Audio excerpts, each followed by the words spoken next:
The billionaire was prepared to spend every Christmas alone, but his poor maid made an invitation that changed everything. For 17 years, he spent Christmas Eve locked away with his ghosts. But this year, a stranger is knocking on the door to his life, and letting her in might save him, or cost him the empire he built to survive. Before we dive in, let us know in the comments what city you're engaging from. And be sure to rate this story from 0 to 10 at the very end. We hope you enjoy it. You're really spending Christmas alone again, Mr. Elias? The question sliced through the tomb-like silence of the penthouse. Rihanna Lewis stood by the door, her shift over, her worn green apron still tied at her waist. The rest of the staff had vanished hours ago, eager to get home to their families. She was ready to leave, too, but something made her pause. There, framed by the floor-to-ceiling windows, stood Trump Elias. At 32, he was one of the wealthiest men in the country, yet he seemed more like a statue than a man, a flawless part of the cold, minimalist decor. With his back to her and a glass of whiskey in hand, he watched the city sparkle below, a silent king in a glass cage. "I prefer it that way, Miss Lewis," he replied, his voice smooth and detached, not even bothering to turn around. "Is that a problem?" Rihanna's brow furrowed. "Not for me, but it seems like the saddest thing in the world for you." He finally turned, his sharp, blue-eyed gaze clashing with her steady warmth. "I have everything I need to mark the occasion right here." "Do you really?" Rihanna glanced around the expansive room, at the untouched Christmas decorations his assistant had ordered at the catered dinner for one growing cold in the kitchen. "Because honestly, Mr. Elias, the silence in this place is so loud it feels like it could swallow you whole." He frowned, taken aback by her frankness. No one spoke to him this way. Not his partners, not his board, and certainly not his staff. Rihanna took a steadying breath and adjusted the strap of her bag. "Look, I'm heading home for dinner. It's nothing fancy. If you want to come, you can." The silence that followed was heavy with unspoken rules being broken. Trump raised an eyebrow, a flicker of disbelief in his eyes. "You are inviting me to dinner?" "That's right," she said with a slight shrug, as if it were the most natural thing in the world. "Christmas is for being with people, not ghosts." Her words hit him with an unexpected force. No one had ever offered him anything without an angle. No flattery, no agenda, just a simple, human invitation. Still, he clung to the safety of his aloofness. "Do you make a habit of inviting your employers to Christmas dinner?" "Only the ones who look too lonely to realize they deserve some company," she replied, her smile genuine and without a trace of pity. "So, are you coming?" He took a deep breath, trying to regain his composure. "Miss Lewis, I appreciate the gesture, but it's highly inappropriate." "And eating alone in a palace the size of a football field is appropriate," she countered, a soft laugh in her voice. "Come on, Mr. Elias. There's nothing wrong with being human for one night." Her boldness disarmed him. He looked from her warm, brown eyes to the city lights outside. The entire world was alive, celebrating, connecting, loving. And he, a man who could buy any part of that city, had no one to even wish him Merry Christmas. "Dinner's at 9 o'clock, Rihanna said, pulling him from his thoughts as she headed for the elevator. "The blue building on Foster Avenue, apartment 3C. If you change your mind," she added, pausing as the elevator doors opened, "knock 3 times. That way I'll know it's you and not my neighbor looking for his lost cat again."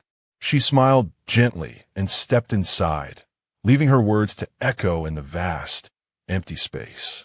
Trump stood frozen as the doors slid shut. 10 minutes passed, then 15. The silence wasn't just loud anymore. It was mocking him. He sank into an armchair, took another sip of whiskey, and tried to convince himself that he didn't need anyone. But Rihanna's warm, smiling face kept replaying in his mind. Nobody should be alone on Christmas. Damn it. At 8:45, he slammed the glass down on the table, grabbed his coat, and strode toward the door. "This is insane," he muttered, the words swallowed by the marble foyer. Completely and utterly insane. He drove through streets dusted with a light, fresh snow, the GPS guiding him further and further from his world of sleek glass towers and into a neighborhood of brick buildings and modest homes. Each mile felt like a deliberate shedding of a skin he'd worn for 17 years. When the automated voice announced he had arrived, he parked the luxury sedan and simply sat for a moment, staring at the blue building on the corner. It was unassuming, with white curtains drawn over the windows and the warm glow of a lamp visible in one. He could hear the faint sounds of music and laughter spilling out into the cold night air. A man like him didn't belong here. Pride in a lifetime of self-imposed isolation screamed at him to turn the car around. But curiosity and the haunting memory of Rihanna's genuine smile was a stronger force. He got out, his expensive leather shoes sinking slightly into the snow on the pavement. He walked up the 3 short steps to apartment 3C and hesitated, his hand hovering in the air. This was a mistake, a reckless, impulsive mistake. But the thought of returning to the crushing silence of his penthouse was worse. He took a breath and knocked 3 times, the sound loud in the quiet hallway. Inside, the music stopped abruptly, followed by quick footsteps and a burst of giggles. The door swung open, and there was Rihanna. She wore a simple dress, partially covered by a flour-dusted apron, her hair tied back loosely with a few stray strands framing her face. Her eyes widened in surprise, then lit up with a smile that was warmer than any fireplace. She looked more radiant here, in her element, than she ever had in his sterile, perfect home. "You came," she said, her voice a mix of shock and delight. Before he could answer, a small girl with bright, curious eyes and 2 long braids came running to the door, peering around Rihanna's legs. "Who is it? Is it Mr. Chun? Did he find his cat?" Trump's mind went blank. He couldn't be Trump Elias here. He couldn't be the billionaire, the boss, the man on the cover of magazines. That man would poison this place. He would change the way they looked at him, the way they spoke to him. In a split-second decision that felt both cowardly and necessary, he knelt slightly. "My name's Tommy," he said, his voice softer than usual. "I'm a friend of Rihanna's from work." Rihanna shot him a puzzled look, but played along seamlessly, placing a hand on the little girl's shoulder. "Maya, this is Tommy. He's joining us for dinner. 𝘾𝙃𝙇𝙄𝙊𝙉𝙄." Maya said, her shyness vanishing as she grabbed his hand. "Are you hungry? We're having chicken, and my sister Nia burned the rolls again." A teenage girl with a book in her hand appeared in the doorway behind them. "I did not burn them. They're just toasted. Very, very toasted." She gave Trump a studious, appraising look. "That's Nia," Rihanna explained, ushering him inside. "And the one pretending not to care over there is Jordan." She gestured to a boy of about 14 who was slouched on the couch, trying to look absorbed in his phone, but failing to hide his protective glare. The apartment was small, but it pulsed with a life his penthouse had never known. The air smelled of roasted chicken and cinnamon.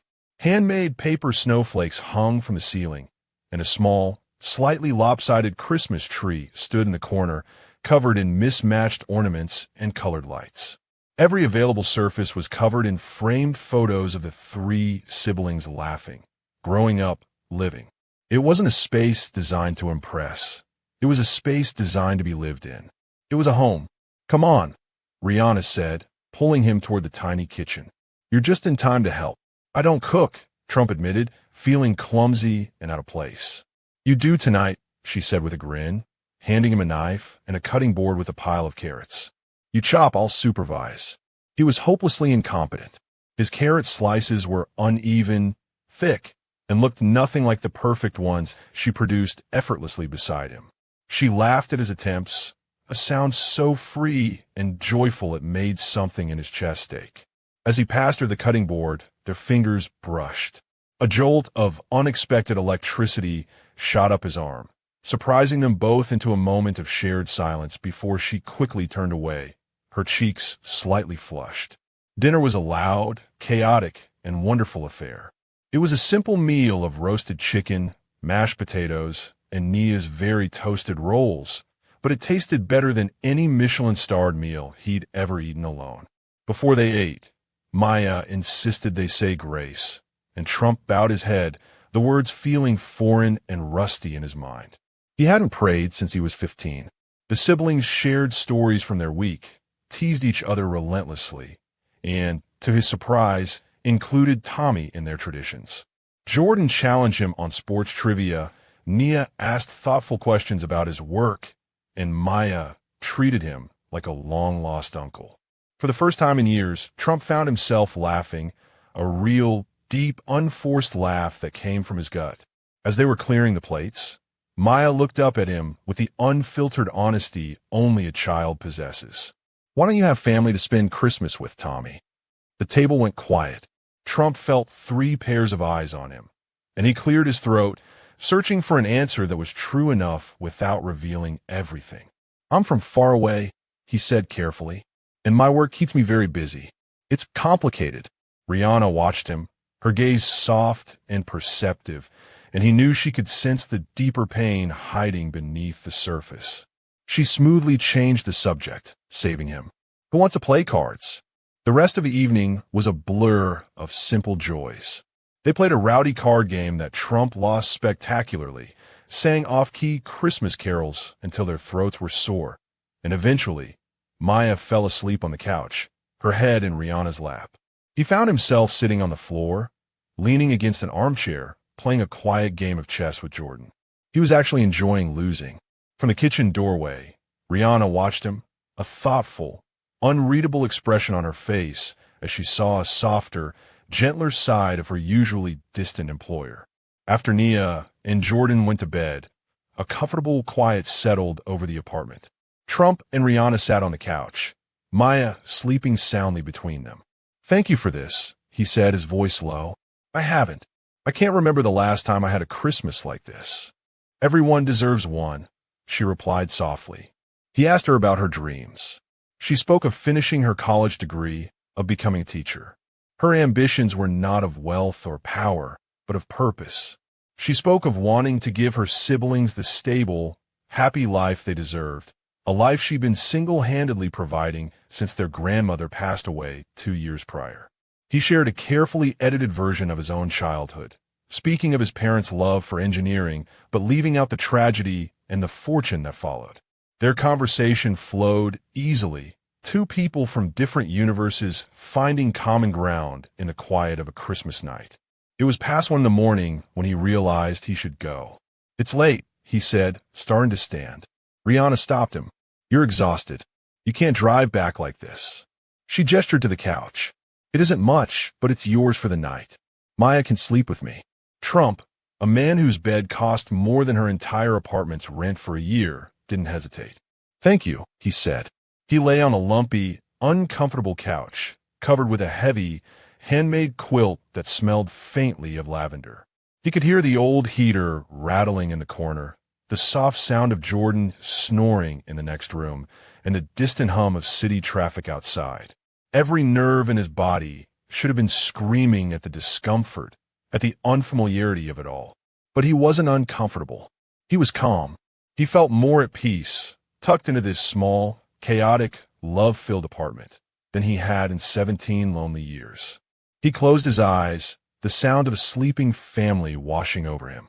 "What am I doing?" he whispered to the darkness, not sure if he was asking a question or finally finding an answer. Trump woke to the smell of coffee and pancakes and the sensation of being bounced on. He opened his eyes to see Maya jumping on the couch cushions beside him, her braids flying. "Tommy, wake up. It's Christmas morning." His back ached from the lumpy sofa, but a genuine smile spread across his face. He couldn't remember the last time he had woken up happy. The apartment was already a whirlwind of morning chaos. Jordan was banging on the bathroom door, arguing with Nia, who was trying to study for an exam even on Christmas Day. Maya was demanding pancakes shaped like snowmen. Through it all, Rihanna moved with a dancer's grace, mediating arguments, pouring juice, and flipping pancakes, a look of infinite patience on her face. "Your turn," she said, handing Trump the spatula. He burned 3 pancakes before producing one that was only slightly charred on the edges. Maya declared it the best pancake ever and devoured it, filling Trump's chest with an unfamiliar warmth. Too soon, his phone buzzed with a reminder of a business call he couldn't miss. He had to leave. The goodbyes were surprisingly difficult. Maya made him promise to come back, wrapping her small arms around his legs in a fierce hug. Even Jordan gave him a reluctant but sincere nod. Rihanna walked him to the door. "Thank you for coming," she said quietly. It meant a lot to them, having someone else here. He looked at her, standing in the warm light of her home, and the lie felt heavy in his throat. He opened his mouth to tell her everything. Who he was, why he'd hidden it, but fear stopped him. What if the truth shattered this fragile, beautiful thing they had found? "I'll see you at work," he said instead, the words feeling like a betrayal. He left before he could change his mind, the sound of laughter from her apartment, already a memory he desperately missed. 2 weeks passed. The dynamic in the penthouse shifted. Trump found reasons to be in the main living area when she cleaned, bringing her coffee, asking about Nia's exam or Jordan's basketball practice. She was puzzled by his sudden friendliness, but enjoyed their quiet conversations. An unspoken attraction simmered between them, a delicate tension they both carefully ignored. The illusion shattered in the sterile waiting room of a pediatric clinic. Maya had a minor cold, and to pass the time, Rihanna picked up a business magazine from the table. She froze. There on the cover was a face she now knew intimately. But the name printed in bold letters was not Tommy. Trump Elias, tech's youngest billionaire, strikes again. The magazine fell from her numb fingers. Shock gave way to a cold, creeping wave of betrayal. Tommy, the kind, awkward man who burned pancakes in her kitchen, was a lie. He was one of the richest men in the country. Had their Christmas been nothing more than a field trip for a bored billionaire? An experiment in how the other half lives?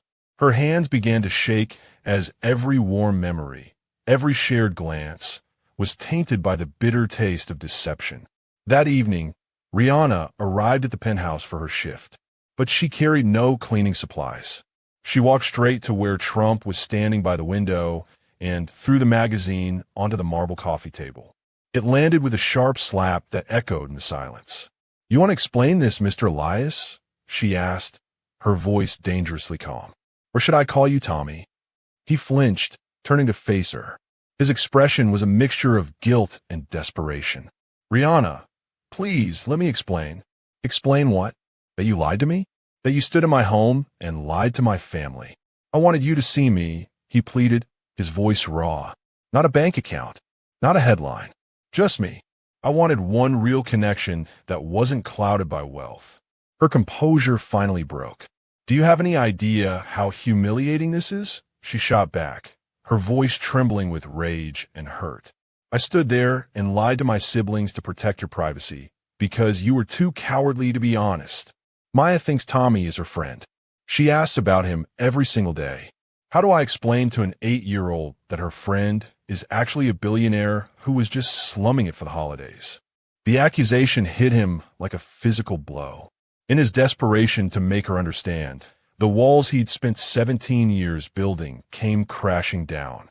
"Because my parents died on Christmas Eve when I was 15, he burst out, the words torn from a place he kept locked away. "Because my family tore itself apart fighting over their money and left me in foster care.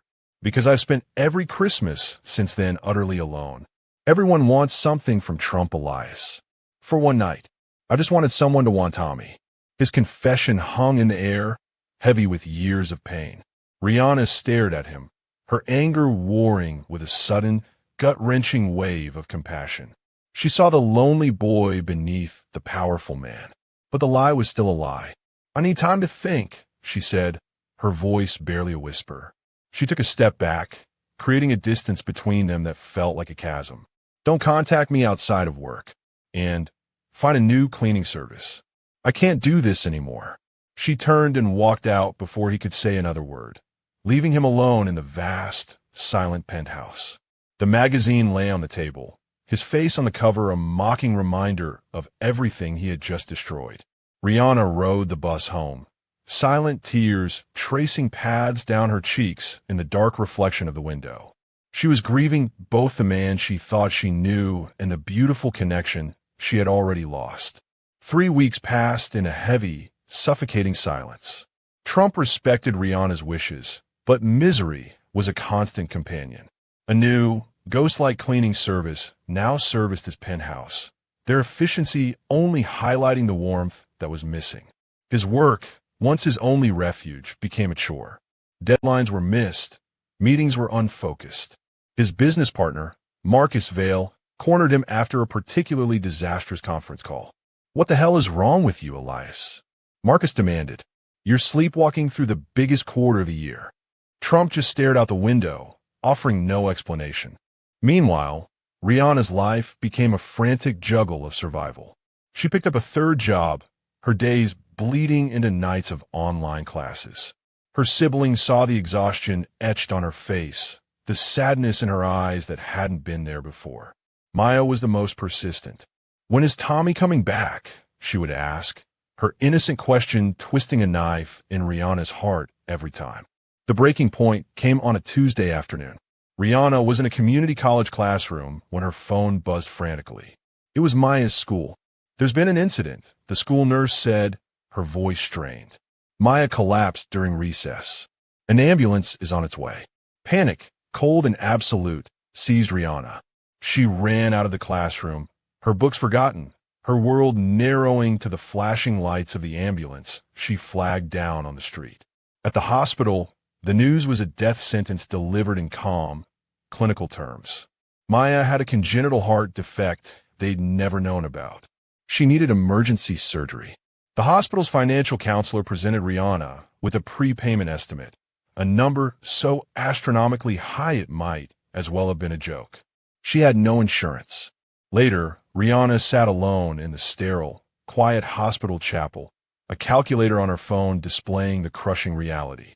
Selling her car wouldn't be enough. The loan she'd taken for Nia's school supplies had already maxed out her credit. She was trapped. The terrifying possibility of losing the little sister she had raised as her own daughter became real, and she finally broke, burying her face in her hands as silent, wrenching sobs shook her body. In his desperation, Jordan remembered Tommy. He found Trump's company online and sent a short, desperate email from his phone, explaining that Maya was sick and they didn't know what to do. The email was flagged by Trump's assistant as a potential scam, but when Trump saw the names, Maya, Rihanna, Jordan, his world stopped. It was real. He didn't hesitate. He contacted the hospital's chief of surgery directly, arranging to pay for the entire procedure and all associated costs through a discretionary hospital charity fund. He instructed them that the donation was to remain strictly anonymous. The surgery was a success. The doctor told a relieved Rihanna that Maya would make a full recovery. But when the financial counselor informed her that the bill had been covered in full by a benefactor, Rihanna's relief was soured by suspicion. The timing was too perfect. She pressed the hospital administrator, who finally, reluctantly, admitted the funds came from a single, private donor. The final piece clicked into place as she was filling out discharge forms. She overheard two nurses gossiping by the nurse's station. "Did you hear? Trump Elias himself called Dr. Morrison about the Lewis girl. I guess he knows the family." Rage, hot and fierce, replaced her grief. She stormed through the hospital corridors until she found him, sitting alone in the surgical waiting room, looking just as exhausted as she felt. He'd been there the whole time. "You did this," she said, her voice shaking. "You paid for everything." He stood up, his face etched with concern. "Yes. I didn't ask for your charity." "It's not charity, Rihanna. Maya needed help. You think you could just throw your money around and fix everything?" she cried, her voice attracting stares. "Buy your way back into our lives." "I'm not trying to buy anything. I care about Maya. I care about all of you." "No, you care about easing your guilty conscience for lying to us." That was the final blow. The dam inside him broke. "I care about you," he yelled, his voice cracking with an emotion she had never heard from him before. "I spent 17 years completely alone, and then you invited me into your home, and I finally felt alive again. And yes, I lied, and I am so sorry for that, but I couldn't let Maya suffer when I knew I could help." His raw, genuine anguish stunned her into silence. Her pride was a shield, but his words were a battering ram. "I can't accept this," she whispered, her fight draining away. "I'll find a way to pay you back. Every cent. I don't want your money, Rihanna." "Then what do you want?" "I want you to let someone care about you for once," he said, his voice dropping, pleading. "Instead of carrying the weight of the entire world on your own." The fight finally left her. Exhausted, emotionally raw, she sank into one of the waiting room chairs. He slowly sat in the one beside her, not touching, but present. They sat in silence as the first light of dawn broke through the hospital windows, casting long shadows down the empty hall. The war between them was over, replaced by a fragile, unspoken truce. A nurse appeared in the doorway. "She's awake. She's asking for you." The nurse paused, then looked between them. "She's asking for both of you, for Rihanna and for Tommy." Over the next 3 months, a fragile truce blossomed into a cautious friendship. The penthouse was no longer a workplace for Rihanna, but Trump became a regular visitor at the small apartment on Foster Avenue. He was no longer Mr. Elias, the intimidating billionaire, but Tommy, the friend who patiently tutored Jordan in algebra, helped Nia with her college application essays, and read bedtime stories to a recovering Maya. A current of unspoken attraction hummed just beneath the surface of their easy camaraderie, a line they were both too afraid to cross, terrified of shattering the precious peace they had built. But in the glass towers of Manhattan, the shift in Trump Elias did not go unnoticed. His business partner, Marcus Vail, saw only a man distracted. The company was facing a critical expansion deal, and Trump was frequently late to meetings, his mind clearly elsewhere. Suspicious and pragmatic, Marcus hired a private investigator. The results were delivered in a sleek, damning dossier. It contained everything: Rihanna's financial struggles, the anonymous hospital payment, and photos of Trump's car parked outside her modest apartment building 3 nights a week. To Marcus, the narrative was simple and sordid. The lonely billionaire was being played by a clever, gold-digging housekeeper. He arrived at Trump's penthouse unannounced, dropping the file on the coffee table. "She's playing you, Trump. Don't you see it?" The poor cleaning lady conveniently befriends her boss, and the sick little sister provides the perfect opportunity for him to ride in and play the hero. Trump's eyes turned to ice. "You don't know the first thing about her. I know she's a distraction you can't afford." Marcus countered, his voice sharp. "We are on the verge of the biggest deal of our careers, and you're off playing house with your former housekeeper." He leaned in, his voice dropping. "The board is concerned. They question your judgment." Then came the ultimatum: "End this inappropriate relationship, or I'll trigger Clause 7 of our partnership agreement." Trump felt the blood drain from his face. Clause 7 was a weapon of last resort. If one partner could demonstrate the other's conduct was harming the company, they could force a buyout or vote them out of all decision-making power. "You have 1 week," Marcus said, standing to leave, his victory assured. "The company we built or the girl? Choose." The choice was impossible. The company was his life's work, the empire he'd built from the ashes of his grief. But Rihanna and her siblings, they had become his family. They had become the reason he wanted to come home. That evening, he went to her apartment. She knew something was wrong the moment she saw his face. They sat on the small, cramped balcony as he explained everything. Marcus, the board, the ultimatum. Rihanna didn't hesitate. Her response was immediate and absolute. "Then we stopped seeing each other," she said, her voice steady despite the pain in her eyes. "No, Trump argued. We'll fight him." "How?" she asked, her pragmatism a stark contrast to his desperation. "Trump, your company employs thousands of people. Their families depend on it. I'm one person. The math is simple. You're not just one person to me," he said, his voice thick with emotion. "You and your family are the only people who matter. And that's exactly why I have to do this," she insisted, her gaze unwavering. "I care about you, Trump. I might even—" She stopped herself, unable to finish the thought. "I can't be the reason you lose everything you've worked for. I'll make it easy. I'll cut off all contact. You can tell Marcus it's over." They sat together in a heavy silence, the city lights twinkling below them, oblivious to the world that was quietly ending on that balcony. "Go build your empire," she whispered, her voice barely audible. "Find someone who fits in your world. Be happy."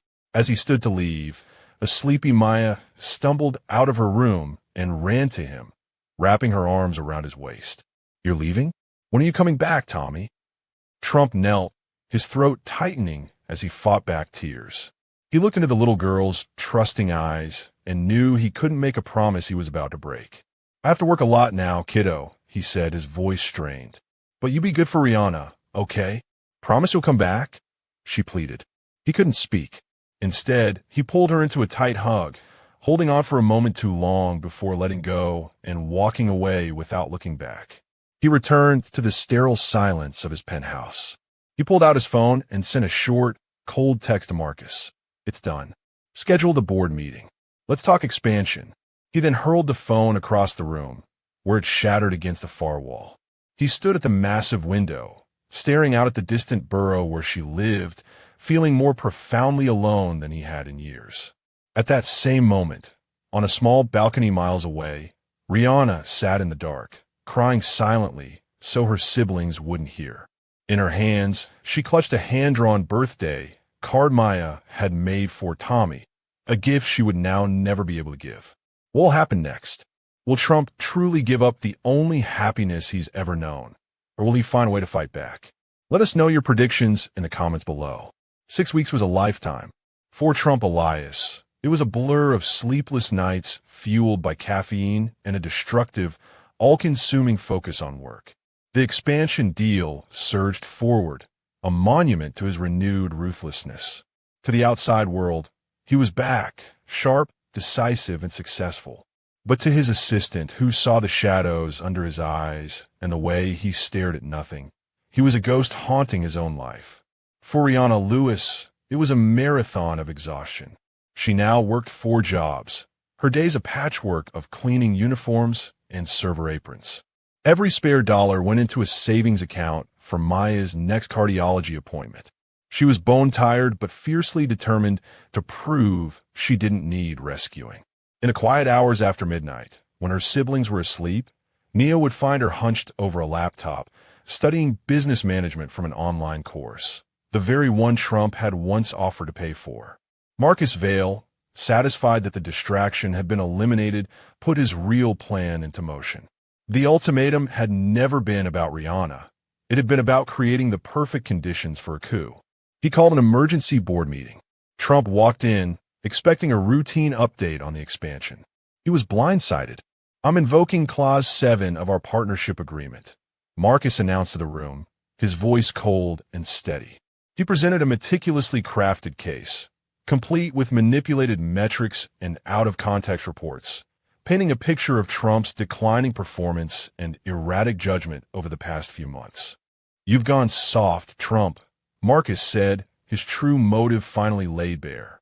"The man who built this company would never let personal feelings interfere with profit. I'm not saving you from a gold digger. I'm saving this company from a CEO who has lost his edge." Marcus had done his homework. He had 6 of the 12 board members already on his side. He needed just one more for a majority. The swing vote belonged to Patricia Chun, a shrewd, older board member who had known Trump since he was a young upstart. Her face remained an unreadable mask. The board took a 30-minute recess before the final vote. Trump retreated to the cold silence of his office, the empire he'd built about to be ripped from his grasp. He sank into his chair and pulled out his phone, scrolling to the one picture he hadn't deleted, a photo Jordan had sent him for Maya's 9th birthday party a month ago. He hadn't been invited. In the picture, Rihanna was smiling, but her eyes looked tired. He realized Marcus was right about one thing. He had changed, but it wasn't a weakness. Looking at that photo, he understood with piercing clarity that the entire company meant nothing if he was still alone at the top. For the first time, he had something worth more than the empire. Miles away, Jordan scrolled through a news feed on his phone when a headline caught his eye. Elias Tech in chaos as partner Marcus Vail engineers hostile takeover. He burst into the living room where Rihanna was helping Maya with her homework. "Rihanna, look." She read the article, her blood running cold. This was her fault. If Trump hadn't been distracted by her family, this never would have happened. As her own guilt swirled, Nia was already on her laptop, her fingers flying across the keyboard. "The company charter is public record," she muttered, pulling up the lengthy partnership agreement. Her eyes scanned the dense legal text of Clause 7 until she stopped. "Wait, here it is." She pointed to a subclause, one everyone else seemed to have missed, detailing a strict burden of proof requirement. Rihanna knew she had promised to stay away. But this wasn't about their relationship. This was about justice. Marcus was cheating, exploiting a man who was emotionally vulnerable because of her. She wouldn't be Trump's savior. He didn't need one. But she would give him a fighting chance. She went to her room, took out the envelope containing her entire life savings, $2,847, and transferred it to a newly opened brokerage account. She bought one single share of 𝘖𝙗𝙍 stock. It was almost nothing, but it gave her a right. Dressed in a simple professional outfit borrowed from Nia, Rihanna took 3 different buses to reach the gleaming glass and steel tower of 𝘖𝙗𝙍 headquarters. The building was an intimidating fortress, and security almost turned her away, but her single share certificate was her key. The board was reconvening when a commotion erupted outside the conference room. The heavy oak doors swung open. Rihanna Lewis walked in, carrying a simple manila folder, looking terrified but utterly determined. Every head turned. Marcus's face twisted in a mask of pure fury. Trump half rose from his seat, his eyes wide with disbelief. Patricia Chun was the first to speak, her voice cutting through the stunned silence. "Who are you, and how did you get in here?" Rihanna took a deep, steadying breath, her knuckles white as she gripped her folder. "My name is Rihanna Lewis," she said, her voice clear and strong. "I am a shareholder as of 3 hours ago, which gives me the right to address this board before a vote of this magnitude. And I have information about Clause 7 that I think you need to hear." What do you think will happen when Rihanna presents her evidence? Will the board listen to a woman with only one share, or will Marcus succeed in his takeover? Let us know your predictions in the comments below. "This is a private board meeting," Marcus snarled, his face a mask of controlled fury. "She has no right to be here." "On the contrary," Rihanna said, her voice shaking but clear. She stepped forward and placed her stock certificate and shareholder rights documentation on the polished mahogany table. "𝘬𝙁." Patricia Chun picked up the papers, a flicker of amusement in her sharp eyes. She looked at Marcus, then at Rihanna, and a slow smile spread across her face. "Let's hear what the young lady has to say. This should be interesting." With the board's attention fixed on her, Rihanna laid out what Nia had discovered. "Clause 7, she began, her voice gaining strength, requires the accusing partner to demonstrate a sustained and documented decline in performance metrics over a minimum of 6 months. Mr. Vale's evidence," she gestured to his neat pile of folders, "covers a period of only 8 weeks. She then opened her own folder, revealing a series of simple, clear charts Nia had helped her prepare using the company's own publicly available quarterly reports. These show that in the last 6 months, overall company performance has not declined.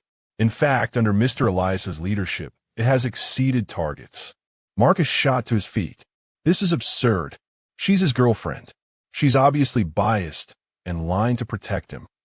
I'm not his girlfriend, Rihanna stated, her gaze unwavering as she met his. Mr. Elias and I have not spoken in 6 weeks.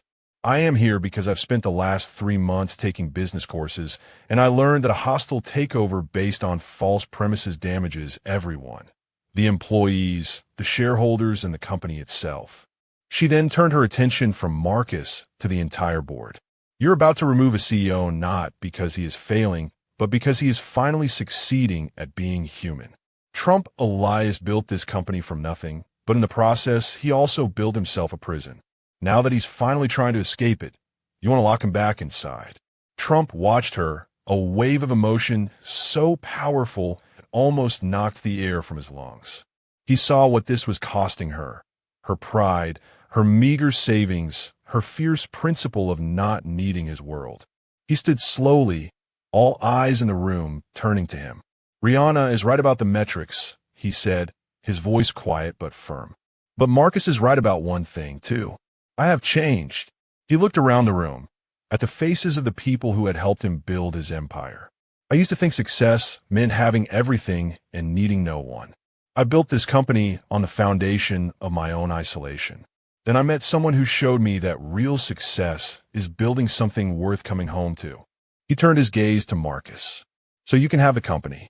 I'll sell you my shares at a fair price. But I am done building empires at the cost of having a life. I have spent 17 Christmases alone. I will not spend another one." The boardroom fell into a stunned silence. Marcus stared at him, his victory turning to ash in his mouth. He had wanted to defeat his rival, not inherit a kingdom handed to him out of sheer indifference. It was Patricia Chun who finally broke the silence. "Trump, are you truly willing to walk away from all of this?" "Not walk away," he clarified. "Just stop letting it be the only thing that matters." For the first time publicly, he told them everything. The car accident on Christmas Eve, his parents' death, the family that had abandoned him to foster care while they fought over the inheritance. "I built this company to prove I existed. Rihanna and her family taught me I can matter to people without having to buy their attention." Marcus, seeing the genuine resolve in Trump's eyes, knew he had lost. "You've really changed," he said, the words a quiet admission of defeat. "I hope so," Trump replied. After a long, tense moment, Marcus withdrew his motion. The threat was neutralized. After the meeting, the board members filed out, leaving Trump alone in the conference room. He looked for Rihanna, but she was already gone. He raced out of the room and found her in the lobby, being politely but firmly escorted towards the exit by a security guard. "Rihanna, wait," he called out, his voice echoing in the cavernous space. She turned, her expression guarded. "You told me to let you go," he said, stopping in front of her, oblivious to the employees watching them. "I did," she replied, "but that didn't mean I wanted you to lose everything unfairly. You spend your savings on that stock. It's an investment. It's a share worth $12, he countered. "Then I got a bargain." "Why did you really come here, Rihanna?" he asked, his voice softening. She hesitated, her gaze dropping to the floor. "Because I couldn't stand the thought of him taking away what you built," she admitted. "Even if I can't be a part of your life, I want you to succeed. And what if I told you that I don't want success without you?" "I'd say you're being dramatic," she shot back, though her voice lacked its usual conviction. "I'm serious," he said, taking a step closer. "So am I. Your partner was right. I'm a distraction you can't afford." "Then I'll be distracted," he declared, his voice ringing with a certainty that silenced the murmurs around them. "Rihanna, I love you. I'm in love with you. I have been since you served me burned pancakes and called them perfect. I'm sorry I lied. I'm sorry I let Marcus push you away, and I'm sorry I didn't fight for you sooner. But I'm fighting now. Our lives don't fit together," she whispered, her fear and doubt warring with the hope in her heart. "I work 4 jobs. You run an empire. So we'll figure it out," he insisted. "Trump, my name is Tommy to you. Remember? That's who I want to be." And then he kissed her, right there in the middle of the lobby. She resisted for a single, fleeting second before melting into his arms, kissing him back with all the pent-up emotion of the past 6 weeks. When they finally broke apart, a spontaneous round of applause erupted from the employees who had gathered to watch. Rihanna buried her face in his chest, laughing and crying at the same time. From a mezzanine level above, Marcus watched them, a wry, grudging smile on his face. He shook his head and turned away. The empire was safe. It was just going to be a very different kind of empire from now on. For 2 weeks, a fragile sense of normalcy settled over them. Trump became a regular fixture at the apartment, helping with homework, losing a chess to Jordan, and learning that Tommy the Superhero was Maya's new favorite game. Their relationship was a quiet, tentative thing, navigated in shared smiles over dinner and lingering glances after the kids were asleep. The peace was shattered by an unexpected visit from Marcus. "I'm not here about business," he said, his tone unusually grim. "A tabloid is running a story on Rihanna tomorrow.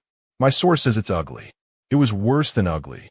The headline screamed, 'Billionaire's Cinderella: How a Cleaning Lady Seduced Her Way to Fortune.'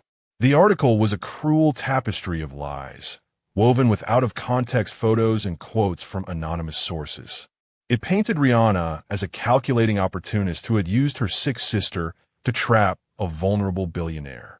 Trump's first instinct was rage. "I'll have my lawyers destroy them," he snarled.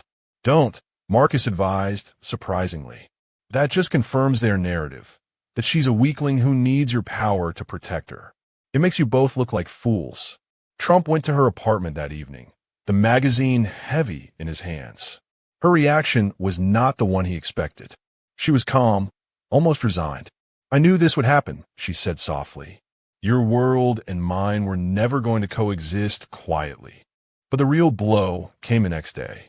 Jordan came home from school with a bloody nose and a 3-day suspension, having gotten into a fight defending his sister from classmates who were calling her a gold digger. Seeing him hurt was Rihanna's breaking point. "This isn't worth it," she told Trump that night, her voice strained. "My family is being hurt because of me. Because of you. So we fight back," he insisted. How? She shot back. "With your money? Your lawyers? That just proves their point." Instead, she fought her own way. Against Trump's wishes, she wrote a simple, direct post on social media, ending with, "I don't want his money. I want him. If that makes me a gold digger in your eyes, you're telling me more about your worldview than mine." The post exploded, but instead of quelling the fire, it added fuel to it. Photographers camped outside her building. She lost 2 of her 4 jobs. Maya was teased at school. The quiet life she had fought so hard to build was destroyed. That night, she called Trump, her voice hollow with defeat. "This isn't working. I can't ask my family to suffer so I can be with you. It's over." As he listened to her quiet sobs, Trump realized she was right. Her way wasn't enough. The world wouldn't stop until he made them stop. But he couldn't use his power. He had to use his vulnerability. The next day, he did something he had avoided his entire career. He called a press conference. Standing alone at a podium, without lawyers or a publicist, he faced the cameras. He told them everything. 17 years ago, my parents died on Christmas Eve, and my family abandoned me. He began, his voice steady. I spent the next 17 years building a company so I would matter to someone. Then Rihanna Lewis invited me to dinner because I looked lonely, and she gave me something I could never buy, a family. He looked directly into the cameras, his gaze unwavering. The people attacking her are revealing exactly why I spent every Christmas alone. Because in a world that measures worth in dollars, someone who measures it in love is incomprehensible. I'm in love with her, not because she needs me, but because I need her. So if you want to attack someone, attack me. Say I'm foolish, distracted, not the ruthless so I used to be. You be right, but do not attack a woman whose only crime was showing kindness to a stranger. He didn't take questions. He walked off the stage and went straight to her apartment. Rihanna watched the whole thing on her phone, tears streaming down her face. When he arrived at her door, she just looked at him. "You didn't have to do that." "Yes," he said, his voice soft. "I did. You faced the world alone. It was my turn." That night, on her small balcony, they made their choice. "Are you sure about this?" she whispered. "You're risking everything." "I already lost everything that mattered once," he replied, taking her hand. "I'm not doing it again." 1 year later, Christmas Eve, snow fell in soft, silent curtains over the city. In a glass-walled penthouse overlooking the glittering expanse, Trump Elias sat on the floor, surrounded by wrapping paper and ribbon. He was making a mess of it. A doll for Maya, a gaming system for Jordan, a stack of college textbooks for Nia, and a small velvet box for Rihanna. A year ago, this room had been a sterile tomb, filled with the ghost of his loneliness. Tonight, it was simply a place to wrap presents before he went home. The year had been a quiet whirlwind of change. He'd restructured his role at the company, promoting new leadership and discovering, to his and Marcus's surprise, that the business thrived when he wasn't controlling every detail. Rihanna had finished her semester with honors, grudgingly accepting his paying off her student loans as a birthday gift after a month of gentle convincing. Nia had earned a full scholarship to her dream college. Jordan had started asking Tommy for advice on high school, and Maya's heart was strong and steady. His phone rang, pulling him from his thoughts. It was Rihanna. "What are you doing tonight?" she asked, her voice warm and teasing. "I was thinking of spending Christmas alone, like always," he deadpanned. She laughed, a sound that had become his favorite in the world. "Well, a friend of mine is making dinner." "Interested? Is the couch still terrible?" "Worse," she confirmed. "I think Jordan broke a spring." "So are you coming?" "I'll be there." He arrived at the small apartment on Foster Avenue, and the moment the door opened, he was enveloped in warmth and chaos. Maya launched herself into his arms. Jordan gave him a nod that was almost a smile, and Nia looked up from a textbook at the kitchen table to say hello. The space was the same, but he was different. He belonged here now. He and Rihanna cooked together, their movements an easy, practiced dance in the tiny kitchen. Dinner was a loud, joyful affair, filled with stories of their triumphs. Jordan had been accepted to a prestigious prep school. Nia was considering pre-law. Maya wanted to be a doctor to help kids like her. Trump wasn't a guest or a benefactor. He was just part of the family, celebrating. Later, after a sleepy Maya had been tucked into bed, he and Rihanna stood on the small balcony, the same spot where their world had almost ended. "Do you miss it?" she asked softly. "Your old life?" He considered it. "I don't miss being empty," he said, turning to her. His heart hammered in his chest. "Rihanna, I need to ask you something." He pulled a small velvet box from his pocket. "Rihanna Lewis," he began, his voice thick with an emotion he no longer tried to hide. "A year ago you invited me to dinner, and you changed my entire life. You and your family. You gave me back something I thought I'd lost forever." He opened the box to reveal a simple, elegant ring. "I can't promise I won't sometimes hide and work when things get hard. But I promise I'll never spend another Christmas alone, and neither will you. Will you marry me?" Tears streamed down her face, catching the light from the city below. "You faced the media for me. You learned to make my grandmother's terrible empanadas. Of course it's a yes." He slid the ring on her finger just as the balcony door burst open. Maya, followed by Jordan and Nia, spilled out, cheering. She said yes. Maya yelled, "I knew she would." "Does this mean you're going to be our brother-in-law?" she asked Trump, her eyes wide. He knelt down to her level. "I think we've been a family since you made me read The Velveteen Rabbit 7 times in one night." He hugged her fiercely. Later, long after the siblings had gone to bed, Trump and Rihanna sat together on the infamous, uncomfortable couch. He pulled the handmade quilt over them, the same one from last Christmas. "I have a penthouse worth millions," he murmured, looking around the small, love-filled room. "Why does this place feel more like home?" "Because home isn't a place," she whispered, leaning her head on his shoulder. "It's the people who make the silence disappear."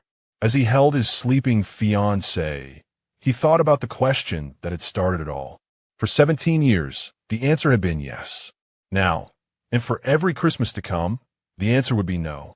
He thought of his parents and whispered to the quiet room, "I found my way home." The billionaire spent every Christmas alone, until the poor maid made an invitation that changed everything. And he was never alone again. Well, finally we are done with today's beautiful story. What did you think of Trump and Rihanna's journey? Rate their story from 0 to 10 in the comments below, and please subscribe. Thank you for watching. The end.